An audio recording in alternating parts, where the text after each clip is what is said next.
मैंने 35 लाख रुपए खर्च करके दुनिया की लिमिटेड एडिशन मोटरसाइकिल खरीदी थी, लेकिन मेरे पड़ोसी ने उसे सिर्फ 3,000 रुपए में कबाड़ वाले को बेच दिया और ऊपर से बड़े गर्व से मुझसे कहने लगा कि उसने मेरा कचरा साफ कर दिया है और अब मुझसे 1500 रुपए सेवा शुल्क भी मांग रहा है। मैंने ना कोई हंगामा किया और न ही गुस्सा दिखाया, बस बाइक की खरीद, रसीद और मॉडिफिकेशन की पूरी लिस्ट उठाई और सीधे पुलिस स्टेशन पहुंच गया। अब मैं भी देखना चाहता था कि जब पुलिस उसे बताएगी कि इस मामले की न्यूनतम सजा 10 साल से शुरू होती है, तब उसके चेहरे की मुस्कान बचती है या नहीं। मेरा नाम जो हैंग है, मैं बस एक साधारण नौकरी करने वाला इंसान हूँ, लेकिन मैंने अपनी 2 साल की पूरी कमाई लगाकर एक limited edition Kawasaki Ninja H2 खरीदी थी। उसके हर एक पार्ट को मैं खजाने की तरह संभालता था। उसके इंजन की आवाज मेरे लिए दुनिया का सबसे खूबसूरत संगीत थी और उसकी बॉडी की हर लाइन ताकत से भरी हुई लगती थी। मॉडिफिकेशन तो जैसे एक अंतहीन गड्ढा था। इटली से मंगवाए गए ब्रेम्बो ब्रेक कैलिपर की एक जोड़ी ही 10,000 से ज्यादा की थी। स्वीडन के ओलिंस टॉप ग्रेड शॉक एब्जॉर्बर 20,000 के थे और पूरी टाइटेनियम स्कॉर्पियन एग्जॉस्ट सिस्टम की कीमत भी 20,000 थी। कुल मिलाकर सिर्फ मॉडिफिकेशन पर ही 1,20,000 रुपए से ज्यादा खर्च हो चुके थे। ये बाइक सिर्फ एक वाहन नहीं थी, ये मेरी जवानी की याद थी, साधारण जिंदगी से लड़ने का मेरा सबसे बड़ा सहारा थी। मैंने उसे बिल्डिंग के नीचे एक ऐसे कोने में पार्क किया था जहां किसी को कोई परेशानी नहीं होती थी। हर शाम ऑफिस से लौटकर मैं पहले उसे साफ करता था, फिर ऊपर अपने घर जाता था। बाइक पार्क करने के तीसरे दिन मुझे एक फोन आया। कॉल मेरे पड़ोसी वांग जियानजुन की थी। वह मेरे सामने वाले फ्लैट में रहता था। लगभग 50 साल का रिटायर्ड मजदूर था और हमेशा दूसरों के मामलों में टांग अड़ाने का शौकीन था। किसने समय पर कचरा नहीं फेंका, किसने गाड़ी सही जगह पार्क नहीं की, हर बात में उसकी राय होती थी। लोग उसकी उम्र का सम्मान करते थे, इसलिए उससे बहस करने से बचते थे। हेलो, क्या तुम श्याओ झो हो? फोन उठाते ही उसकी आवाज में अजीब सा घमंड था। जी अंकल, मैं ही हूँ। कोई काम था? मैंने पूछा। नीचे जो मोटरसाइकिल खड़ी है वो तुम्हारी है ना? ये सुनते ही मेरा दिल धक से रह गया। हाँ, मेरी है। क्या हुआ? बहुत परेशानी कर रही थी। उसकी आवाज और ऊंची हो गई। हर दिन वहाँ खड़ी रहती थी, लोगों के चलने में दिक्कत होती थी। मैंने भौहें सिकोड़ ली। बाइक तो फूलों की क्यारी के पास एक खाली जगह पर खड़ी थी और किसी का रास्ता बिल्कुल नहीं रोकती थी। अंकल, वह जगह किसी को परेशान नहीं कर रही थी। क्या मतलब परेशान नहीं कर रही थी? मैं कह रहा हूँ तो कर रही थी। उसने मेरी बात बीच में ही काट दी। लेकिन चिंता मत करो, मैंने तुम्हारे लिए उसका इंतजाम कर दिया है। ये सुनते ही मेरे मन में बुरा अंदेशा पैदा हो गया। क्या मतलब इंतजाम कर दिया? मैंने पूछा। बेच दिया। उसकी आवाज में घमंड साफ झलक रहा था। मेरा एक कबाड़ वाले दोस्त है, मैंने उसे बेच दिया। मेरा दिमाग सुन्न हो गया। मैंने तुम्हारी बाइक बेच दी। क्या बुरा किया? 2 पहिए और लोहे के कुछ टुकड़े ही तो थे। 3,000 रुपए मिल गए। तुम्हें तो मेरा शुक्रिया अदा करना चाहिए। मेरी 35 लाख की बाइक उसकी नजर में सिर्फ 3,000 की कबाड़ थी और ऊपर से मुझे उसका धन्यवाद भी करना था। मैंने फोन कसकर पकड़ लिया। मेरी उंगलियों के जोड़ सफेद पड़ गए, लेकिन मैंने खुद को शांत रखा। गुस्सा एक पल में चरम पर पहुंचा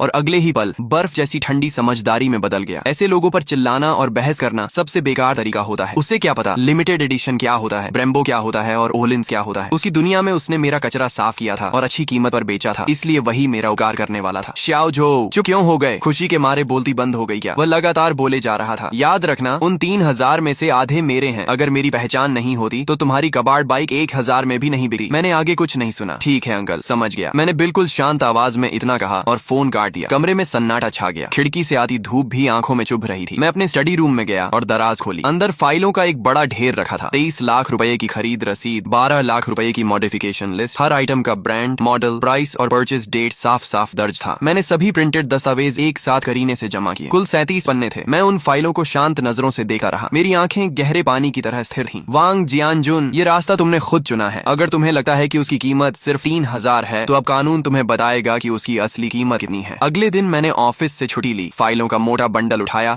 और घर के पास वाले पुलिस स्टेशन पहुंच गया। वहां मेरी मुलाकात एक युवा पुलिस अधिकारी ली से हुई। कॉमरेड, क्या समस्या है? उन्होंने मुझे पानी का गिलास देते हुए पूछा। ऑफिसर, मैं रिपोर्ट दर्ज करवाने आया हूँ। मेरी मोटरसाइकिल चोरी हो गई है। अधिकारी ली ने सिर हिलाया और रिपोर्ट बुक निकाल ली। नाम, पहचान पत्र नंबर, मैंने सारी जानकारी दे दी। अब बताइए, बाइक कब और कहाँ से गायब हुई? कल दोपहर मेरे घर के नीचे से। कौन सा मॉडल था? कितने समय से आपके पास थी? खरीद की रसीद है? अधिकारी ली लगातार सवाल पूछते हुए नोट्स लेते जा रहे थे। उनके लिए मोटरसाइकिल या इलेक्ट्रिक स्कूटर चोरी होना एक आम मामला था। Kawasaki Ninja H2 limited edition. Oh Kawasaki, उन्होंने सिर हिलाया, लेकिन साफ था कि उन्हें इस मॉडल की असली कीमत का अंदाजा नहीं था। रसीद और बाकी सारे दस्तावेज मेरे पास हैं। मैंने हाथ में पकड़ी फाइल उनके सामने रखी। फाइल काफी मोटी थी, जिसे देखकर वे थोड़ा हैरान हुए। उन्होंने सबसे ऊपर रखी खरीद रसीद उठाई। जैसे ही उनकी नजर 23 लाख रुपए की रकम पर पड़ी, उनका हाथ अचानक रुक गया। उन्होंने सिर उठाकर मुझे दोबारा गौर से देखा। उनकी आंखों में हैरानी साफ दिखाई दे रही थी। कॉमरेड, क्या आपको यकीन है कि यह रसीद असली है? बिल्कुल। मैंने अपना पहचान पत्र और खरीद अनुबंध भी उनके सामने रख दिया। मालिक की सारी जानकारी मेरी है, आप जांच कर सकते हैं। अधिकारी ली का चेहरा गंभीर हो गया। उन्होंने फाइल उठाई और एक एक पन्ना ध्यान से पलटना शुरू कर दिया। ब्रेम्बो ब्रेक कैलिपर की कीमत 12,000 थी। ओलिंस का रियर शॉक एब्जॉर्बर 21,000 का था और स्कॉर्पियन की पूरी एग्जॉस्ट सिस्टम 33,000 की थी। जैसे जैसे अधिकारी ली पन्ने पलटे गए, उनकी गति धीमी होती गई और चेहरे का भाव भी गंभीर होता चला गया। जब वे आखिरी पन्ने तक पहुंचे और कुल रकम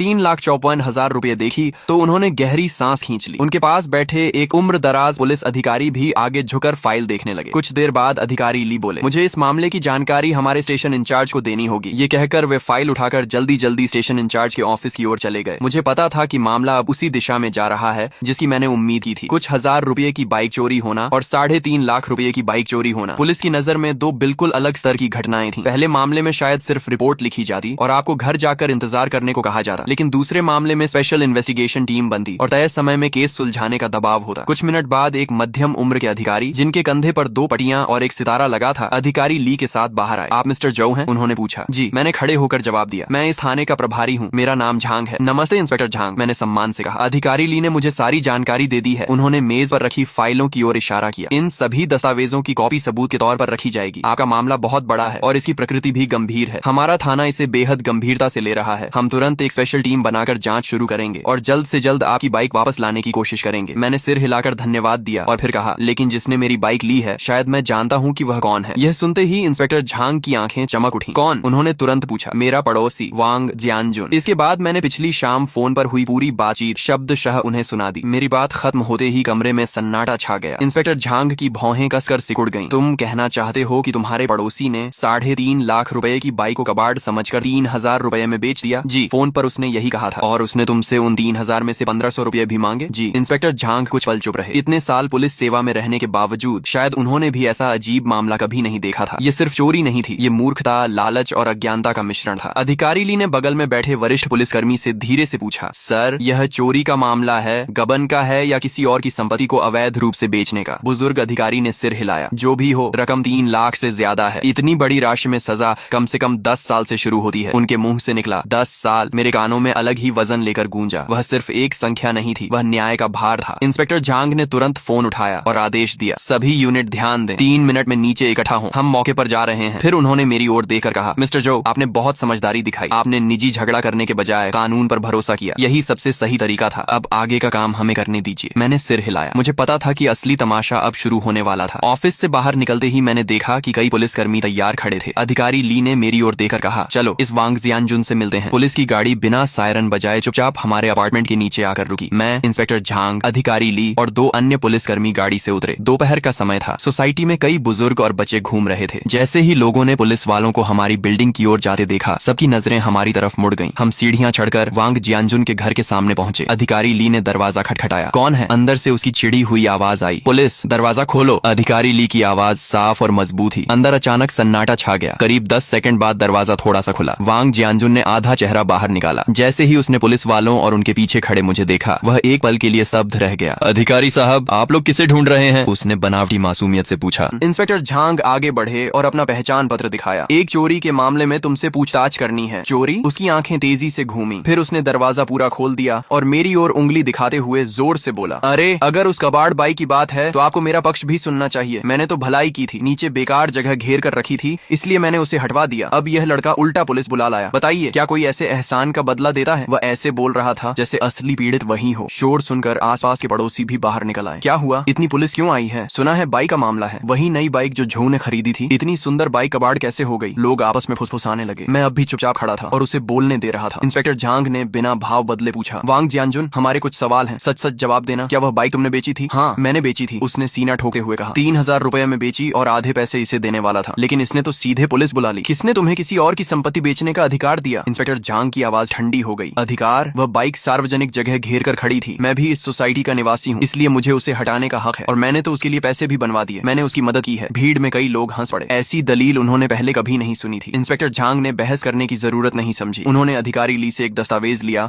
और उसके सामने खोल दिया। वांग जियानजुन, आंखें खोलकर देखो, यह बाइक मालिक जो हेंग की खरीद रसीद और मॉडिफिकेशन लिस्ट है। बाइक की मूल कीमत 2,30,000 रुपए और मॉडिफिकेशन पर 1,24,000 रुपए खर्च हुए हैं। कुल कीमत 3,54,000 रुपए है। हमारे कानून के अनुसार इतनी बड़ी रकम की चोरी पर 10 साल से लेकर उम्र कैद तक की सजा हो सकती है। इंस्पेक्टर झांग का हर शब्द हथौड़े की तरह उसके दिमाग पर गिर रहा था। वांग जियानजुन की आंखें दस्तावेज पर जमी रह गईं। उसके चेहरे का घमंड और अकड़ पल भर में गायब हो गई। उसकी आंखें फैल गईं और मुंह खुला रह गया। गले से बस टूटी फूटी आवाज निकल रही थी, नहीं, यह असंभव है। एक मोटरसाइकिल की कीमत 3 लाख से ज्यादा कैसे हो सकती है? तुम लोग झूठ बोल रहे हो, सब मिलकर मुझे फंसा रहे हो। उसकी आवाज कांप रही थी। तभी उसकी पत्नी लिछुई हुआ घर के अंदर से भागती हुई बाहर आई। क्या हुआ? क्या बात है? लेकिन जैसे ही उसने दरवाजे पर पुलिस और और बाहर जमा पड़ोसियों की भीड़ देखी, उसके चेहरे का रंग भी उड़ गया। अधिकारी साहब, जरूर कोई गलतफहमी हुई है। मेरे पति तो बहुत सीधे साधे इंसान हैं। इंस्पेक्टर झांग ने उसे ठंडी नजर से देखा। गलतफहमी? तुम्हारे पति ने अपने पड़ोसी की 3,54,000 रुपए की बाइक 3,000 में बेच दी है, इसे तुम गलतफहमी कहती हो? ये सुनते ही ली छुई हुआ की आंखें फट गई। क्या 3,54,000? उसकी चीख पूरे गलियारे में गूंज उठी। उसी पल वहां मौजूद हर व्यक्ति ने गहरी सांस खींची। सबकी नजरें मेरी ओर मुड़ गईं। पहले उनमें सहानुभूति थी, फिर हैरानी और अब सम्मान था। किसी ने कल्पना भी नहीं की थी कि नीचे खड़ी वह मोटरसाइकिल एक घर की डाउन पेमेंट जितनी कीमत रखती है। वांग जियानजुन का चेहरा पूरी तरह सफेद पड़ चुका था। वह दरवाजे का सहारा लेकर खड़ा था और ऐसा लग रहा था कि किसी भी पल गिर जाएगा। 3,54,000, 10 साल से ज्यादा की जेल, ये दो बातें उसके दिमाग में हथौड़े की तरह गूंज रही थीं और उसकी सारी हिम्मत टूट चुकी थी। तभी उसकी पत्नी ने उसका हाथ पकड़कर जोर जोर से हिलाना शुरू किया। जल्दी बताओ, बाइक किसे बेची थी? जल्दी उसे वापस लाओ। 3 लाख से ज्यादा की रकम हम कहां से भरेंगे? वांग जियानजुन के होंठ कांप रहे थे, लेकिन काफी देर तक उसके मुंह से एक शब्द भी नहीं निकला। बोलते ही अधिकारी ली आगे आए और सख्त आवाज में बोले, वांग जियानजुन, अभी और तुरंत हमें बताओ कि तुमने बाइक किसे बेची है और खरीदार कहाँ है? वांग जियानजुन की आंखों में पूरी तरह निराशा छा चुकी थी। उसने अपनी पत्नी की ओर देखा और टूटे हुए शब्दों में बोला, मैंने कबाड़ खरीदने वाले को बेच दी थी। अब वो इंसान भी नहीं मिल रहा और पैसे भी मैंने जुआ खेलकर हार दिए। ये सुनते ही ली छुई हुआ जोर से रो पड़ी। वह जमीन पर बैठ गई और हाथ पैरों के सहारे घिसटते हुए मेरी ओर आई और मेरे पैंट पकड़ ली। श्याओ झो, नहीं मिस्टर झो, कृपया हमारे साथ दया करो और मेरे पति को छोड़ दो। वह बस एक बूढ़ा और समझदार न होने वाला इंसान है, उसे कुछ नहीं पता। उसकी चीखें बेहद दर्दनाक और टूटे हुए भावों से भरी थी। उसके चेहरे पर आंसू और नाक बह रही थी और अब उसमें पहले जैसा कोई घमंड नहीं बचा था। आस पास खड़े पड़ोसी इशारे कर करके बातें कर रहे थे। सच में 3,50,000? हे भगवान, इस बार तो वांग जियानजुन फंस गया। ये फंसना नहीं है, ये तो सीधा खुद को मशीन में डालने जैसा है। ठीक ही हुआ, हमेशा छोटे फायदे उठाता था, अब सजा मिल गई। मैं नीचे देखकर ली छुई हुआ को देख रहा था। मेरे चेहरे पर कोई भाव नहीं था। दया शायद थोड़ी हो, लेकिन दया के साथ अक्सर गलत कामों की जिम्मेदारी भी जुड़ी होती है। अगर आज मेरी बाइक सिर्फ 3,000 की होती तो क्या वह लोग ऐसे ही रोते? नहीं, तब वे दोनों मिलकर मुझे ही गलत साबित करते और ऊपर से 1,500 रुपए भी खुशी खुशी रख लेते। मैंने हल्के से अपना पैर खींचा और उसके हाथ से खुद को छुड़ाया और शांत आवाज में कहा, ये बातें तुम अदालत में जाकर कहना। मेरी आवाज तेज नहीं थी, लेकिन वहां मौजूद हर इंसान तक साफ पहुंच गई। ली छुई हुआ स्तब्ध रह गई और मुझे अविश्वास से देखने लगी। शायद उसने नहीं सोचा था कि मैं इतने हालात में भी इतना ठंडा रह सकता हूँ। इंस्पेक्टर झांग ने अधिकारी ली की तरफ इशारा किया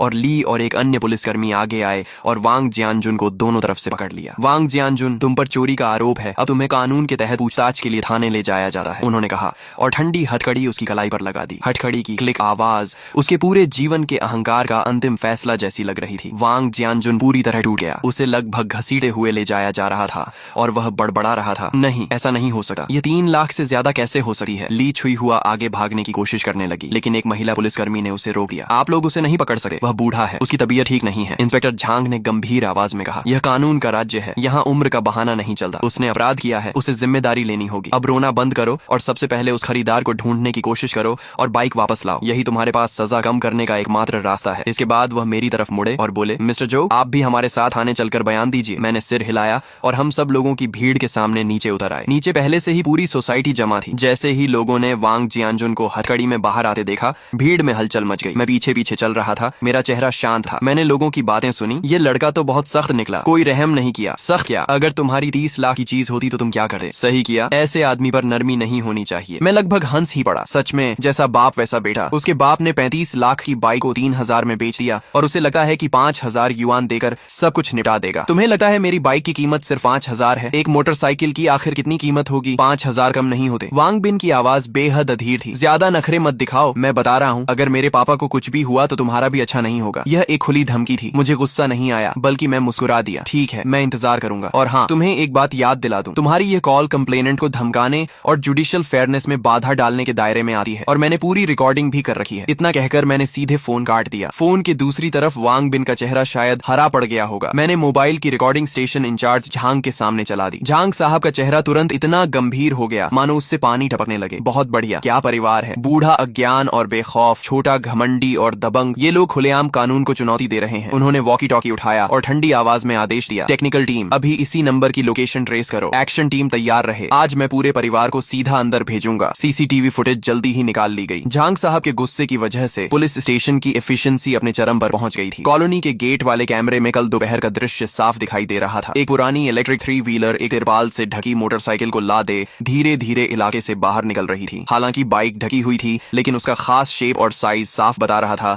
कि वह मेरी निंजा H2 थी। वही है। मैंने स्क्रीन पर घास की टोपी पहने आदमी की ओर इशारा किया। फुटेज जूम करो और उसका चेहरा साफ निकालो, झांग साहब ने आदेश दिया। टेक्निकल स्टाफ ने तुरंत काम शुरू किया और थोड़ी ही देर में उसकी एक साफ साइड फेस फोटो प्रिंट कर दी गई। ये फोटो लेकर आसपास के स्क्रैप यार्ड और कम्युनिटीज में पूछताछ करो, मुझे यह आदमी चाहिए। पुलिसकर्मी तुरंत निकल पड़े। मैं स्टेशन में ही रुक गया और खबर का इंतजार करने लगा। इंतजार का समय बेहद कठिन था। मुझे नहीं पता था मेरी बाइक किस हालत में होगी। क्या उसे पूरी तरह खोलकर पार्ट्स में बदल दिया गया होगा या कहीं छिपा दिया गया होगा। मैं सबसे बुरे नतीजे के बारे में सोचना भी नहीं चाहता था। करीब 1 घंटे बाद झांग साहब के वॉकी टॉकी से आवाज आई, रिपोर्ट सर, आदमी मिल गया है शहर के बाहरी इलाके में एक बड़े स्क्रैप रिसाइकलिंग फैक्ट्री में। बाइक? झांग साहब ने तुरंत पूछा। बाइक भी यही है, पूरी तरह सुरक्षित। जैसे ही मैंने पूरी तरह सुरक्षित सुना, मेरी तनी हुई नसें आखिरकार ढीली पड़ गईं। ऐसा लगा जैसे शरीर की सारी ताकत निकल गई हो और मैं कुर्सी से टिक गया। बहुत बढ़िया, मैंने लंबी सांस छोड़ी। झांग साहब के चेहरे पर भी मुस्कान आ गई। मिस्टर जो, चलिए हम साथ चलकर देखते हैं। हम तुरंत गाड़ी से शहर के बाहरी इलाके वाले स्क्रैप रिसाइकलिंग फैक्ट्री की ओर निकल पड़े। कच्ची और उबड़ खाबड़ सड़क पर लगभग 15 मिनट तक झटके खाने के बाद हम वहां पहुंचे। सामने का दृश्य काफी विशाल था। पुरानी धातु, प्लास्टिक और कार्डबोर्ड के ढेर छोटे छोटे पहाड़ों जैसे लगे हुए थे। हवा में जंग और इंजन ऑयल की मिली जुली अजीब सी गंध फैली हुई थी। मेरी निंजा H2 वहां ऐसे खड़ी थी जैसे कोई राजकुमार गलती से झुग्गी बस्ती में पहुंच गया हो। एक बड़े टिन शेड के नीचे मेरी बाइक को और भी बड़े वाटरप्रूफ कवर से ढका गया था। कुछ पुलिसकर्मी उसके पास पहरा दे रहे थे और लियू नाम का स्क्रैप डीलर जमीन पर बैठा उदास चेहरे के साथ पूछताछ झेल रहा था। मैं तेजी से आगे बढ़ा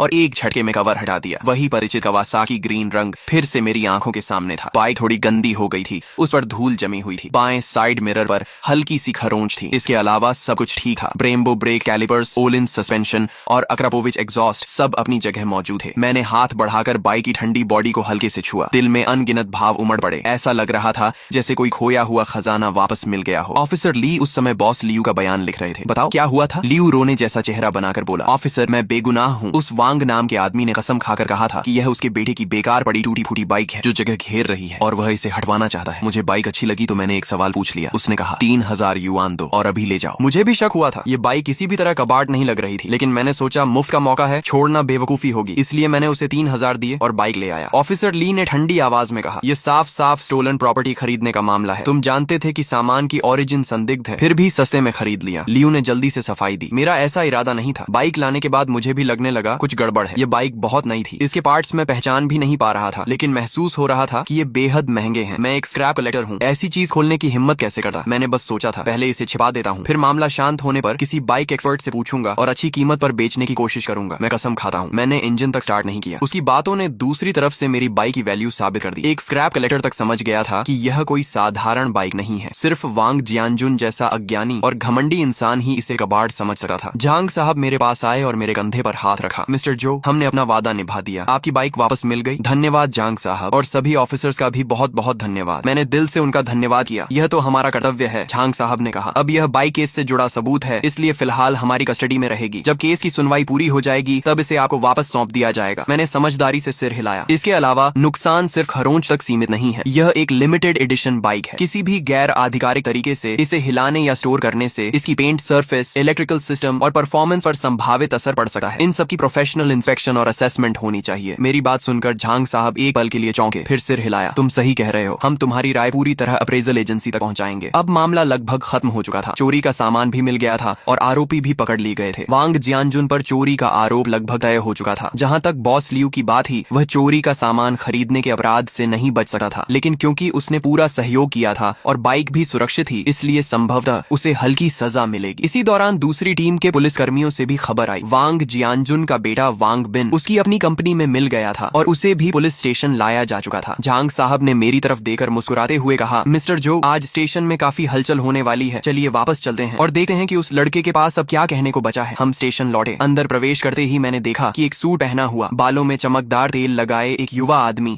इंतजार वाली कुर्सी पर अधीरता से बैठा हुआ था। वह वांग बिन था। उसके बगल में ली छुई हुआ रोते हुए उससे कुछ कह रही थी। जैसे ही उसने मुझे देखा, वह तुरंत खड़ा हुआ और तेजी से मेरी तरफ आया। तुम ही जो हेंग हो? उसने मुझे ऊपर से नीचे तक देखा। उसकी आंखों में तिरस्कार भरा हुआ था। मैं तुम्हें आखिरी मौका देता हूँ, 1 लाख युआन लेकर मामला खत्म कर दो, वरना मैं तुम्हें इस शहर में जीना मुश्किल कर दूंगा। मैंने उसकी तरफ देखा और मुझे हंसी आ गई। उसे अभी तक समझ ही नहीं आया था कि स्थिति क्या है, या फिर यूं कहें कि अपनी पूरी जिंदगी में वह पैसे और रुतबे से हर समस्या हल करता आया था। उसे लगता था कि 1 लाख युआन और एक धमकी मुझे झुका देगी। तुम वांग बिन हो सही, मैंने शांत स्वर में कहा। बोलने से पहले मैं तुम्हें 2 कानूनी बातें समझने की सलाह दूंगा। पहली, विशेष रूप से बड़ी राशि वाली चोरी किसे कहते हैं। दूसरी, क्रिमिनल केस में पब्लिक प्रोसिक्यूशन प्रिंसिपल क्या होता होता है। क्रिमिनल केस ऐसा मामला नहीं है जिसे तुम चाहो तो निजी समझौते से खत्म कर दो। मेरी बात सुनकर वांग बिन का चेहरा सख्त हो गया। उसे उम्मीद नहीं थी कि मैं उससे कानून की बात करूंगा। तुम मुझे ये सब मत सिखाओ। तुम्हें बस ज्यादा पैसे चाहिए। इतना दिखावा क्यों कर रहे हो? 2 लाख युआन, यह मेरी आखिरी सीमा है। अगर अब भी नहीं माने तो मुझे कठोर कदम उठाने पड़ेंगे। तभी पीछे से झांग साहब आ गए। उनका चेहरा बेहद गंभीर था। वांग बिन, उनकी आवाज ज्यादा ऊंची नहीं थी लेकिन अधिकार से भरी हुई थी। ये पुलिस स्टेशन है, तुम्हारी कंपनी नहीं। यहाँ शिकायतकर्ता को धमकाने की हिम्मत तुम्हें किसने दी? झांग साहब के कंधे पर लगे पुलिस रैंक को देकर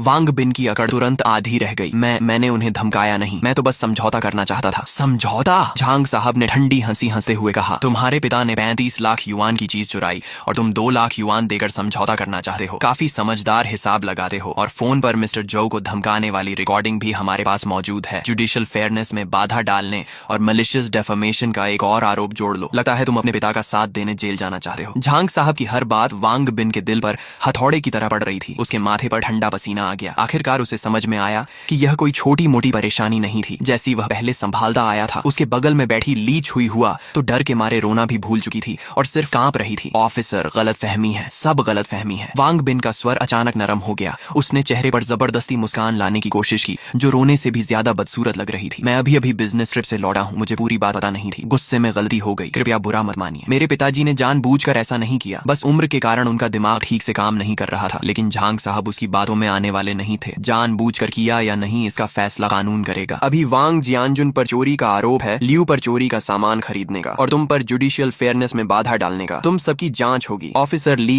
इन माँ बेटे को भी पूछताछ कक्ष में ले जाइए और अलग अलग पूछताछ कीजिए। ऑफिसर ली आगे बढ़े और उन्हें चलने का इशारा किया। वांग बिन का चेहरा पूरी तरह सफेद पड़ गया। उसने मदद की उम्मीद में मेरी तरफ देखा, लेकिन मैंने केवल ऐसा भाव दिया मानो मैं कुछ नहीं कर सकता। अगर पहले समझदारी दिखाई होती तो आज यह दिन नहीं देखना पड़ता। जब उन्हें ले जाया गया तो ऑफिस आखिरकार शांत हो गया। झांग साहब ने मुझे एक गिलास पानी दिया। मिस्टर जो, आपको यह तमाशा देखना पड़ा। कोई बात नहीं, दुनिया बड़ी है और हर तरह के लोग होते हैं। झांग साहब ने आह भरी। सच है, यह परिवार जरूरत से ज्यादा बिगड़ चुका है। मैंने अभी वांग बिन की जांच करवाई है। उसकी खुद की एक छोटी कंपनी है और बाहर भी वह हमेशा दबंगई करता फिरता है। उसे लगता है कि पैसा हर समस्या हल कर सकता है। इस बार उसे लॉ बेस्ड सोसाइटी की अच्छी शिक्षा मिलेगी। इसके बाद सब कुछ तय प्रक्रिया के अनुसार चलता गया। वांग जियानजुन ने चोरी के अपराध को पूरी तरह स्वीकार कर लिया। बॉस लियू ने भी माना कि उसने लालच में आकर संदिग्ध स्रोत वाली बाइक सस्ते में खरीद ली थी। वांग बिन और ली छुई हुआ भी रिकॉर्डिंग और कानून के दबाव के सामने सारी सच्चाई बताने पर मजबूर हो गए। क्योंकि सबूतों की चेन पूरी थी और तथ्य स्पष्ट थे, इसलिए मामला जल्द ही प्रोसिक्यूटर ऑफिस को भेज दिया गया। उधर मैंने भी एक वकील नियुक्त कर लिया जो सिविल कॉम्पेंसेशन लॉ सूट संभालने वाला था। मेरी मांग बहुत सीधी थी। पहली, वांग जियानजुन की क्रिमिनल रिस्पॉन्सिबिलिटी तय हो और किसी भी हालत में उसे माफी न मिले। दूसरी, वह मेरी सारी आर्थिक हानि की भरपाई करे। इसमें बाइक की डिप्रिशिएशन कॉस्ट, प्रोफेशनल इंस्पेक्शन और रिपेयर फीस, साथ ही बाइक चोरी होने के दौरान मेरे ट्रांसपोर्टेशन एक्सपेंसेस भी शामिल थे। वकील ने मेरे सारे बिल्स और सबूतों की जांच के बाद अनुमान लगाया कि कॉम्पेंसेशन कम से कम 40 लाख युआन होगा, उससे कम नहीं। जब यह खबर वांग बिन तक पहुंची तो सुना गया कि उसने गुस्से में घर का एक एंटीक वेस तोड़ दिया। अगले कुछ दिनों में मैं पूरी कॉलोनी का मशहूर व्यक्ति बन गया। लोग मुझे सम्मान और डर के मिश्रण वाली नजरों से देखने लगे। अब कोई भी मेरे घर के सामने गलत तरीके से गाड़ी पार करने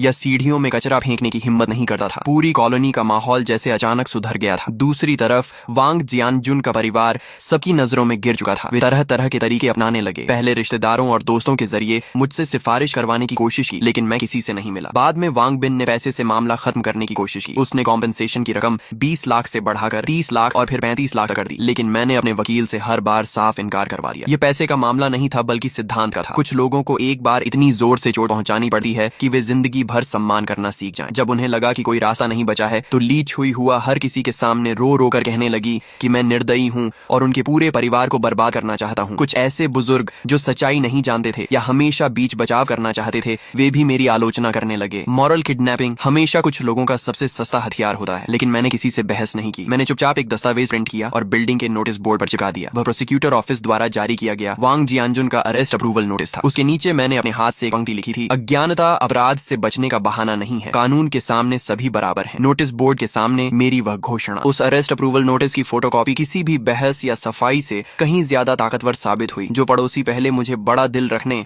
और माफ कर देने की सलाह दे रहे थे, अब वे मुझे देखते ही रास्ता बदल लेते थे। उनकी नजरों में सम्मान के साथ साथ एक हल्का सा डर भी था। वे मुझसे नहीं डरते थे, बल्कि उस तरीके से डरते थे जिसमें मैं आम लोगों की तरह व्यवहार नहीं करता था, लेकिन फिर भी पूरी तरह कानून और तर्क के दायरे में रहता था। ली छुई हुआ का रोना धोना भी बंद हो गया। वह अब बिल्डिंग के नीचे बैठकर खुद को बेचारा साबित करने की कोशिश खुश नहीं करती थी, क्योंकि नोटिस बोर्ड के सामने से गुजरने वाला हर व्यक्ति उसे तिरस्कार भरी नजरों से देखता था। लेकिन मैं जानता था कि यह सिर्फ तूफान से पहले की शांति है। वांग परिवार इतनी आसानी से हार मानने वाला नहीं था, खासकर वांग बिन। वह ऐसा इंसान था जो हमेशा पैसे और ताकत से समस्याएं हल करता आया था। पुलिस स्टेशन से बाहर आने के बाद उसने एक बार भी मुझसे संपर्क नहीं किया। यह बिल्कुल असामान्य था। उसके स्वभाव के हिसाब से या तो वह बुरी तरह बौखला चुका होता या फिर किसी बड़े षड्यंत्र की तैयारी कर रहा होता। मैंने लापरवाही नहीं की। मैंने अपने वकील को फोन किया और वांग बिन को लेकर अपनी चिंता बताई। वकील ने मुझे सावधान रहने, अपनी पर्सनल सेफ्टी का ध्यान रखने और हर गतिविधि पर नजर रखने की सलाह दी। साथ ही उसने बताया कि क्रिमिनल केस अब प्रोसिक्यूटर ऑफिस के पब्लिक प्रोसिक्यूशन प्रोसेस में प्रवेश कर चुका है। वांग जियानजुन की जेल की सजा लगभग तय मानी जा रही थी। हमारी सिविल लॉ सूट भी आधिकारिक रूप से दाखिल की जा चुकी थी और अब सिर्फ सुनवाई का इंतजार था। ऊपर से देखने पर सब कुछ सही दिशा में बढ़ रहा था, लेकिन मेरे दिल की बेचैनी लगातार बढ़ती जा रही थी। सोमवार को मैं हमेशा की तरह ऑफिस काम पर गया। मैं जिस कंपनी में काम करता था वह एक मध्यम आकार की इंटरनेट एंटरप्राइज थी जो एंटरप्राइज सर्विसेज का काम करती थी। मैं वहाँ प्रोजेक्ट मैनेजर था। न बहुत बड़ा पद और न बहुत छोटा। काम काफी रहता था, लेकिन नौकरी सम्मानजनक थी। जैसे ही मैं ऑफिस पहुंचा मुझे माहौल कुछ अजीब लगा। सहकर्मी मुझे देकर नजरें चुरा रहे थे। कुछ लोग जो आमतौर पर मेरे काफी करीबी थे कुछ कहना चाहते थे, लेकिन कह नहीं पा रहे थे। मेरे दिल में अचानक एक झटका सा लगा। लगता है आखिरकार वह चाल चल दी गई थी। मैं अपनी सीट पर जाकर बैठा और कंप्यूटर चालू ही किया था कि एडमिनिस्ट्रेशन डिपार्टमेंट का एक कर्मचारी मेरे पास आया। जो हैंग, मिस्टर चेन आपको अपने ऑफिस में बुला रहे हैं। मिस्टर चेन हमारी कंपनी के मालिक थे। 40 साल से ऊपर उम्र, तेज दिमाग और बेहद सक्षम व्यक्ति। वह आमतौर पर मेरे जैसे स्तर के कर्मचारियों को सीधे अपने ऑफिस नहीं बुलाते थे। लगता है वांग बिन के हाथ अब कंपनी तक पहुंच चुके थे। मैंने गहरी सांस ली, अपने कपड़े ठीक किए और जनरल मैनेजर ऑफिस की तरफ चल पड़ा। ऑफिस का दरवाजा खुला हुआ था। मिस्टर चेन अपनी बड़ी कुर्सी पर बैठे थे। उनके चेहरे पर कोई खास भाव नहीं था। ये समझना मुश्किल था कि वह खुश हैं या नाराज। मिस्टर चेन, आपने बुलाया? मैंने पूछा। बैठो। उन्होंने सामने वाली कुर्सी की ओर इशारा किया। मैं बैठ गया और अपनी कमर सीधी रखी। मैंने खुद से कोई सफाई देने की कोशिश नहीं की, क्योंकि मुझे पता था कि मेरे आने से पहले वांग बिन अपनी तरफ की कहानी में खूब मिर्च मसाला लगाकर उन्हें सब कुछ बता चुका होगा। अब देखना यह था कि मिस्टर चेन किसकी बात पर भरोसा करते हैं। करीब आधा मिनट खामोशी रही। फिर आखिरकार मिस्टर चेन बोले, जो हैंग, आज मुझे एक फोन आया था दिंगशेंग ग्रुप के वांग बिन का। दिंगशेंग ग्रुप वांग बिन की कंपनी का नाम था। नाम सुनने में बड़ा लगा था, लेकिन असल में वह एक छोटी सप्लाई चेन कंपनी ही थी। हालांकि हाल ही में वे हमारी कंपनी के साथ एक कोऑपरेशन प्रोजेक्ट पर बातचीत कर रहे थे। अगर वह डील हो जाती तो हमारी कंपनी को अच्छा खासा ऑर्डर मिल सकता था। उसने मुझे तुम्हारे बारे में बहुत कुछ बताया। मिस्टर चेन की नजरें मेरे चेहरे पर टिक गईं,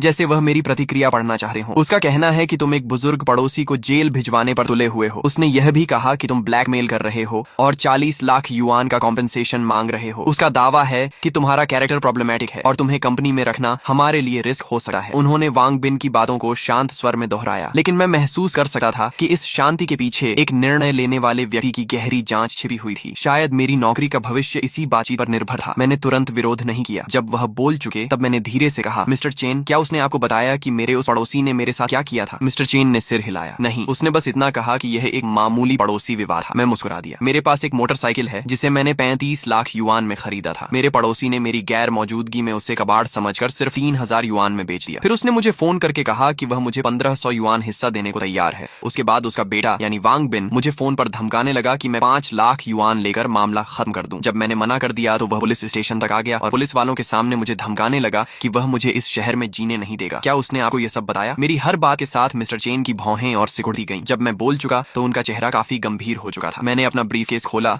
और वही दस्तावेज निकाले जो पहले पुलिस को दिए थे। बाइक की परचेस इनवॉइस, मॉडिफिकेशन लिस्ट और इंपोर्ट कस्टम्स डिक्लेरेशन। मैंने उन्हें धीरे से उनकी मेज पर रख दिया। फिर मैंने अपना मोबाइल निकाला और एक रिकॉर्डिंग चला दी। मैं बता रहा हूँ, अगर मेरे पापा को कुछ हुआ तो तुम्हारा भी अच्छा नहीं होगा। वांग बिन की घमंडी आवाज शांत ऑफिस में बेहद कर्कश लग रही थी। अब मिस्टर चेन के चेहरे को सिर्फ खराब नहीं कहा जा सकता था, वह पूरी तरह सख्त और गंभीर हो चुका था। उन्होंने मेज पर रखे दस्तावेज तेजी से पलटने शुरू किए। जब उनकी नजर उन महंगे मॉडिफिकेशन पार्ट्स की सूची पर गई तो उनकी आंखों में हैरानी की झलक दिखी। रिकॉर्डिंग खत्म होने के बाद उन्होंने सिर उठाकर मेरी तरफ देखा। उनकी नजरें बदल चुकी थीं। जो हैंग, तो तुम भी एक एंथुसियास्ट हो? मैं एक पल के लिए चौंका, लेकिन फिर समझ गया। मिस्टर चेन, क्या आपको भी गाड़ियों का शौक है? मिस्टर चेन मुस्कुराए। वह उठकर ऑफिस के एक कोने में रखी अलमारी तक गए और उसका दरवाजा खोला। अंदर फाइलें नहीं बल्कि कई शानदार कार मॉडल्स रखे हुए थे। उनमें से एक पोर्श 911 GT3 का मॉडल भी था। जब मैं जवान था तब मुझे भी गाड़ियों का बहुत शौक था। बाद में उम्र बढ़ी और समय कम हो गया। अब बस यही मॉडल्स बची हुई यादें हैं। उन्होंने पोर्श मॉडल उठाया और हल्के से उसकी धूल साफ की। Brembo brakes, Ohlins suspension, इन चीजों के पीछे दो तरह के लोग पागल होते हैं, या तो बिना सोचे समझे दिखावा करने वाले, या फिर वे लोग जिन्हें मशीनों और परफॉर्मेंस से सच्चा प्यार होता है। मुझे लगा है तुम दूसरी श्रेणी में आते हो। ये कहते हुए वह मेरी ओर मुड़े। तुमने इस मामले को बहुत अच्छी तरह संभाला मूर्खता मूर्खता और घमंड का सामना हमेशा सबसे शांत और सबसे तेज हथियार से करना चाहिए, ताकि सामने वाले को जिंदगी भर याद रहने वाला सबक मिले। हमारी कंपनी को तुम्हारे जैसे प्रिंसिपल वाले, रूल्स मानने वाले और लॉजिकल सोच रखने वाले कर्मचारियों की जरूरत है, न कि वांग बिन जैसे घमंडी और कानून को न मानने वाले बेवकूफों की। मेरे दिल पर रखा भारी पत्थर आखिरकार हट गया। मैंने सही अंदाजा लगाया था। मिस्टर चेन ऐसे इंसान थे जो खुद सोचते थे और तथ्यों के आधार पर फैसला लेते थे। जहां तक दिंगशेंग ग्रुप के साथ कोऑपरेशन प्रोजेक्ट की बात है, मिस्टर चेन वापस अपनी कुर्सी पर बैठे। उन्होंने मेज पर रखा फोन उठाया और इंटरनल लाइन मिलाई। दिंगशेंग ग्रुप के साथ चल रही कोऑपरेशन नेगोशिएशन तुरंत समाप्त की जाती है। कारण यह है कि मैं ऐसी कंपनी के साथ काम नहीं कर सकता जो बिजनेस कोऑपरेशन का इस्तेमाल हमारी कंपनी के इंटरनल अफेयर्स में हस्तक्षेप करने और हमारे कर्मचारियों को धमकाने के लिए करती हो। मुझे डर है कि भविष्य में वे हमारी कंपनी को भी इसी तरह दबाव में लेने की कोशिश करेंगे। उन्होंने फोन रख दिया और मेरी तरफ देखकर संतोष भरी मुस्कान दी। जो हैंग, तुम्हारी वजह से मुझे एक महत्वपूर्ण बात समझ में आई। तुमने समय रहते कंपनी के लिए एक बड़ा खतरा भी टाल दिया। जब मैं उनके ऑफिस से बाहर निकला तो मुझे लगा जैसे बाहर की धूप भी पहले से ज्यादा चमकदार हो गई हो। रास्ते में कुछ सहकर्मी मिले। उनके चेहरों पर पहले जो चिंता और सहानुभूति थी वह अब जिज्ञासा और सम्मान में बदल चुकी थी। स्पष्ट था कि दिंगशेंग ग्रुप के साथ डील कैंसिल होने की खबर कंपनी में फैल चुकी थी। मैंने ज्यादा कुछ नहीं कहा, बस हल्की मुस्कान के साथ सिर हिलाया और अपनी सीट पर वापस आकर बैठ गया। मुझे पता था कि वांग बिन की मेरी करियर में रुकावट डालने की कोशिश पूरी तरह नाकाम हो चुकी थी। सिर्फ नाकाम ही नहीं,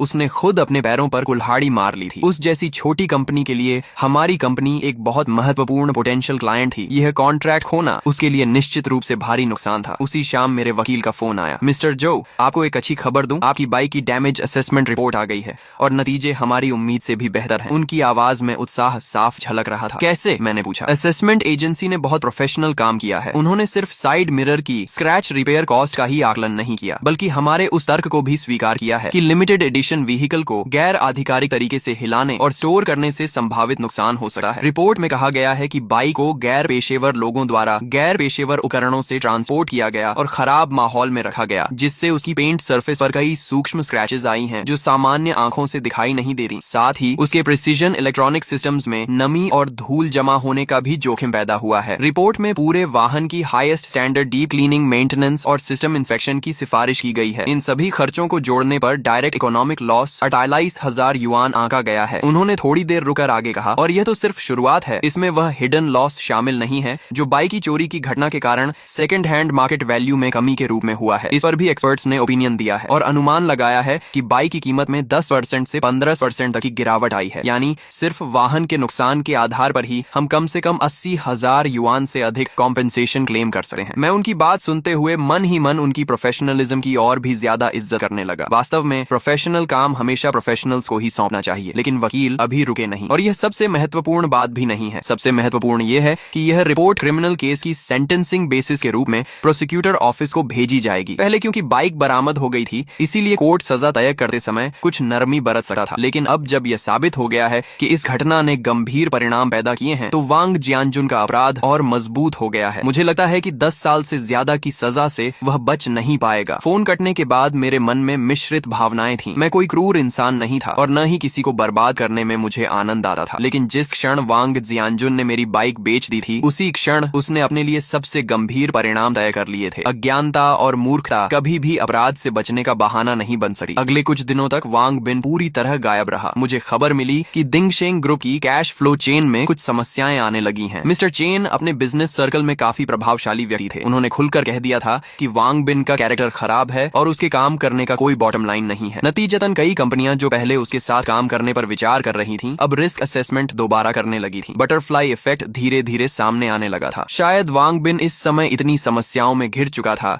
कि मेरे पीछे पड़ने का समय ही नहीं बचा था। उधर ली छुई हुआ ने भी मानो किस्मत के आगे हार मान ली थी। वह न तो फिर कभी दिखाई दी और न ही किसी को सिफारिश के लिए भेजा। दुनिया का नियम ही यही है, जब आप पर्याप्त दृढ़ता और सिद्धांत दिखाते हैं तो परेशान करने वाले लोग अपने आप दूर हो जाते हैं। सिविल लॉ सूट की सुनवाई 1 महीने बाद तय हुई, जबकि वांग जियानजुन का क्रिमिनल ट्रायल उससे पहले शुरू हो गया। सुनवाई वाले दिन मैं विक्टिम के रूप में कोर्ट में मौजूद था। वहां मैंने एक बार फिर वांग जियानजुन को देखा। सिर्फ 1 महीने के भीतर वह जैसे 10 साल बूढ़ा हो गया था। उसके आधे से ज्यादा बाल सफेद हो चुके थे, पीठ झुक गई थी और उसकी आंखों में डर और निराशा साफ दिखाई दे रही थी। जब प्रोसिक्यूटर ने इंडाइटमेंट पढ़ना शुरू किया और विस्तार से बताया कि उसने मेरी मोटरसाइकिल को कैसे अवैध रूप से बेचा और कैसे उसे गंभीर नुकसान पहुंचाया, तो उसका पूरा शरीर कांपने लगा। जब मेरे वकील ने 35 लाख युआन की परचेस इनवॉइस और लगभग 50,000 युआन की डैमेज रिपोर्ट सबूत के रूप में पेश की, तो कोर्ट रूम में बैठे लोगों ने हैरानी से सांस खींच ली। वांग जियानजुन का डिफेंस लॉयर यह साबित करने की कोशिश कर रहा था कि उसके पास चोरी करने की सब्जेक्टिव इंटेंट नहीं थी और यह सिर्फ अज्ञानता में हुई गलती थी, लेकिन लोहे जैसे मजबूत सबूतों के सामने ये दलीलें बेहद कमजोर लग रही थीं। फिर जज ने पूछा, प्रतिवादी, क्या आपको अपने किए पर पछतावा है? वांग जियानजुन ने सिर उठाकर मेरी तरफ देखा। उसकी धुंधली आंखें कांप रही थीं। मैं गलत था, मैं सचमुच गलत था। मुझे आपकी बाइक को हाथ नहीं लगाना चाहिए था। मुझे थोड़े से पैसे के लालच में नहीं पड़ना चाहिए था। उसकी आवाज भर्रा गई थी। यह पहली बार था जब मैंने उसके चेहरे पर सच्चा पछतावा देखा, लेकिन अब बहुत देर हो चुकी थी। कोर्ट कोई सब्जी मंडी नहीं होती और न्याय कोई ऐसी चीज नहीं होती जिस पर मोल भाव किया जा सके। फाइनल स्टेटमेंट के समय मैंने बोलने से इनकार कर दिया क्योंकि मुझे लगा अब कुछ कहने की जरूरत नहीं है। तथ्य खुद सब कुछ बता चुके थे। फिर जज ने फैसला सुनाया। प्रतिवादी वांग जियानजुन चोरी के अपराध का दोषी पाया जाता है। अपराध की राशि अत्यंत बड़ी है और इसके गंभीर परिणाम हुए हैं। तथ्य स्पष्ट हैं और सबूत पर्याप्त हैं। अपराध की परिस्थितियों तथा पश्चाताप को ध्यान में रखते हुए उसे 11 वर्ष के फिक्स टर्म इम्प्रिजनमेंट, 3 वर्ष के पॉलिटिकल राइट्स डिप्रीवेशन और 50,000 युआन के फाइन की सजा दी जाती है। फैसला सुनते ही वांग जियानजुन की आंखें पलट गईं और वह सीधे प्रतिवादी की सीट पर ढह गया। दर्शक दीर्घा के कोने से ली छुई हुआ की दिल दहला देने वाली चीख सुनाई दी। मैं शांतिपूर्वक खड़ा हुआ, पीछे मुड़कर नहीं देखा और कोर्ट रूम से बाहर निकल गया। बाहर आसमान बेहद नीला था। मैं जानता था कि वांग जियानजुन का फैसला अब समाप्त हो चुका है, लेकिन वांग बिन और उसके पूरे परिवार की असली परीक्षा अभी शुरू हुई थी। सिविल कॉम्पेंसेशन के 40 लाख युआन अभी भी उनके सिर पर बाकी थे। फैसले के बाद वांग परिवार की दुनिया पूरी तरह बिखर गई। 11 साल की जेल किसी 50 वर्ष से अधिक उम्र के व्यक्ति के लिए क्या मायने रखती है, यह बताने की जरूरत नहीं थी। सुना कि ली छुई हुआ गंभीर रूप से बीमार पड़ गई और आधे महीने से ज्यादा अस्पताल में रही। उधर वांग बिन के सामने और भी बड़ी समस्या खड़ी हो गई। उसके पिता पर 50,000 युआन का फाइन लगाया गया था और मेरी 400,000 युआन की सिविल कॉम्पेंसेशन केस भी समय पर सुनवाई के लिए पहुंच गई। कोर्ट में वांग बिन के वकील ने कॉम्पेंसेशन अमाउंट कम करवाने की पूरी कोशिश की। उन्होंने वाहन को नुकसान पहुंचने की बात तो मानी, लेकिन कॉम्पेंसेशन की रकम पर आपत्ति जताई। उनका कहना था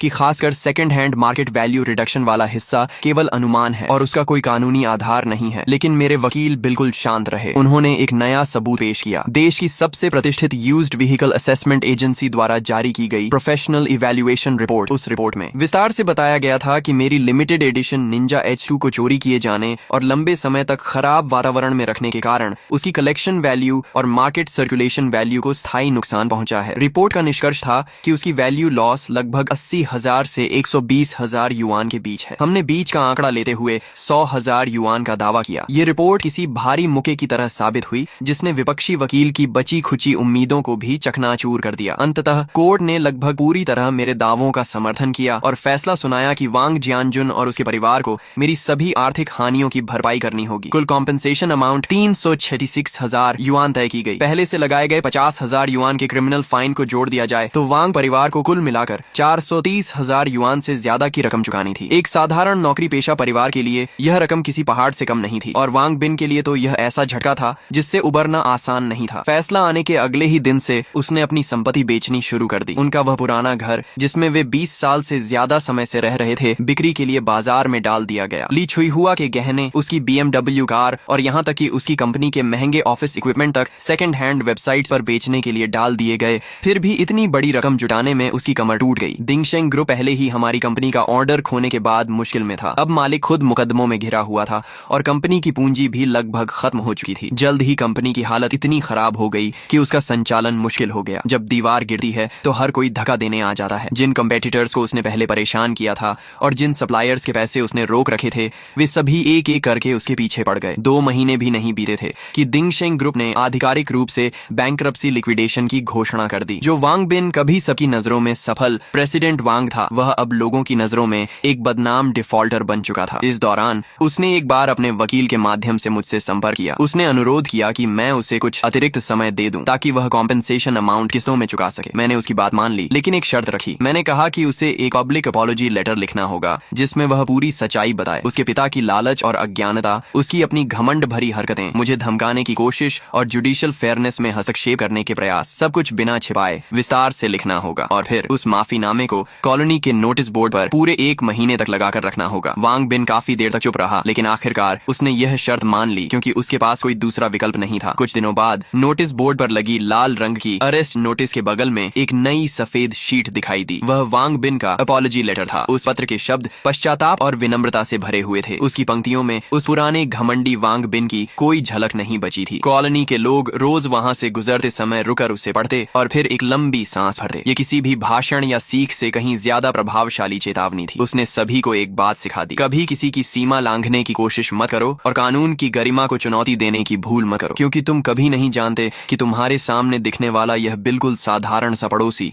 असल में किस ताकत और किस सिद्धांत के सहारे खड़ा है। मेरी मोटरसाइकिल भी आखिरकार पुलिस स्टेशन से वापस मिल गई। मैं उसे शहर के सबसे अच्छे सर्विस सेंटर में ले गया और वहां उसकी सबसे कॉम्प्रिहेंसिव मेंटेनेंस और रेस्टोरेशन करवाई। कॉम्पेंसेशन के पैसों का एक हिस्सा उसी में खर्च हो गया और बाकी रकम मैंने बचा कर रख दी। जिंदगी मानो फिर से अपने पुराने रास्ते पर लौट आई थी। मैं अब भी वही साधारण प्रोजेक्ट मैनेजर था जो हर दिन मेट्रो पकड़कर ऑफिस जाता था। लेकिन जब मैं दोबारा अपनी कावासाकी निंजा H2 पर बैठा, थ्रॉटल घुमाया और उस परिचित इंजन रोर को सुना तो मेरा मन पहले जैसा नहीं रहा था। अब वह बाइक सिर्फ साधारण जिंदगी के खिलाफ मेरा हथियार नहीं थी, बल्कि मेरे सिद्धांतों पर टिके रहने और न्याय की रक्षा करने का एक मेडल बन चुकी थी। एक शाम मैं शहर की एक्सप्रेसवे पर बाइक चला रहा था कि हेलमेट के ब्लूटूथ ईयरफोन में फोन बज उठा। कॉल मिस्टर चेन की थी। जो हैंग, कहाँ हो? उन्होंने पूछा। सर, बाहर बाइक चला रहा हूँ, मैंने जवाब दिया। तुम्हें एक अच्छी खबर देनी है। उनकी आवाज बेहद खुश लग रही थी। वांग बिन वाला प्रोजेक्ट तो कैंसिल हो गया था ना, लेकिन उस प्रोजेक्ट की क्लाइंट कंपनी को हमारी कंपनी में काफी दिलचस्पी हो गई है। उन्होंने सुना कि हमने अपने एम्प्लॉय की रक्षा के लिए कोऑपरेशन छोड़ दी और वे हमारी कॉर्पोरेट कल्चर से बहुत प्रभावित हुए। आज उन्होंने आधिकारिक रूप से हमारे साथ कॉन्ट्रैक्ट साइन कर लिया है। कॉन्ट्रैक्ट अमाउंट वांग बिन वाले प्रोजेक्ट से 3 गुना बड़ा है और सबसे मजेदार बात, उनकी कंपनी के बॉस एक सीनियर मोटरसाइकिल एंथुसियास्ट हैं। उन्होंने खास तौर पर तुम्हें मिलने के लिए कहा है। कह रहे थे कि ओलिन सस्पेंशन ट्यूनिंग पर तुमसे चर्चा करनी है। फोन पर मिला। यह निमंत्रण मेरे लिए अप्रत्याशित था, लेकिन मैं जल्दी ही समझ गया कि शायद यह मेरी जिंदगी का एक बड़ा अवसर हो सकता है। ठीक है सर, मैं कभी भी उपलब्ध हूँ, मैंने कहा। मिस्टर चेन हंस पड़े। अच्छा, मैं तुम्हें बाद में वीचैट पर एड्रेस भेजता हूँ, अच्छे से तैयार होकर आना, हमारी कंपनी की इज्जत मत डुबो देना। फोन कट गया और मेरे दिल में एक गर्माहट सी भर गई। उनकी बातें मजाकिया जरूर थीं, लेकिन उनमें अपनापन साफ झलक रहा था। उन्होंने मुझे सिर्फ एक एम्प्लॉई नहीं बल्कि ऐसा इंसान माना था जिसे आगे बढ़ाना और सही लोगों से मिलवाना चाहिए। ऐसा विश्वास पैसे से नहीं खरीदा जा सकता। शुक्रवार शाम 7 बजे मैं मिस्टर चेन द्वारा भेजे गए एड्रेस पर पहुंचा। वह शहर के बीचों बीच स्थित एक टॉप लेवल प्राइवेट क्लब था। बाहर कोई साइन बोर्ड नहीं था, सिर्फ एक भारी एबनी वुड डोर थी। दरवाजे पर खड़े अटेंडेंट ने विनम्रता से मेरी पहचान की पुष्टि की और फिर मुझे अंदर ले गया। क्लब का इंटीरियर लो की लेकिन बेहद लग्जूरियस था। हर छोटी बड़ी डिटेल असाधारण टेस्ट को दर्शा रही थी। मिस्टर चेन गुआनलान नाम के प्राइवेट रूम में मेरा इंतजार कर रहे थे। जब मैंने दरवाजा खोला तो देखा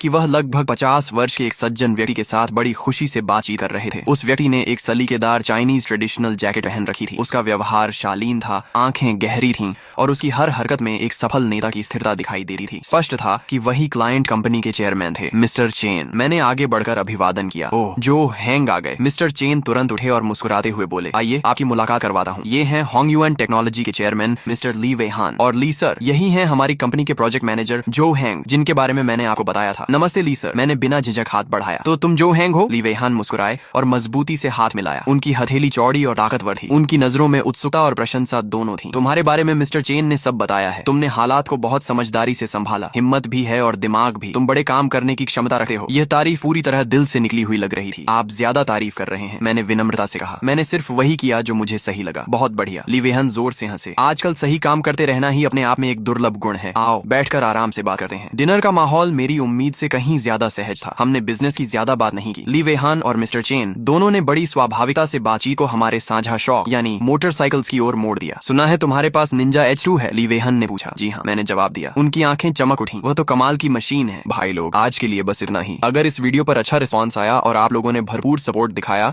तो मैं कल ही इसका नेक्स्ट पार्ट अपलोड कर दूंगा। वीडियो पसंद आई हो तो लाइक कर देना, चैनल सब्सक्राइब कर लेना और कमेंट में जरूर बताना कि आपको स्टोरी कैसी लगी। मिलते हैं नेक्स्ट पार्ट में।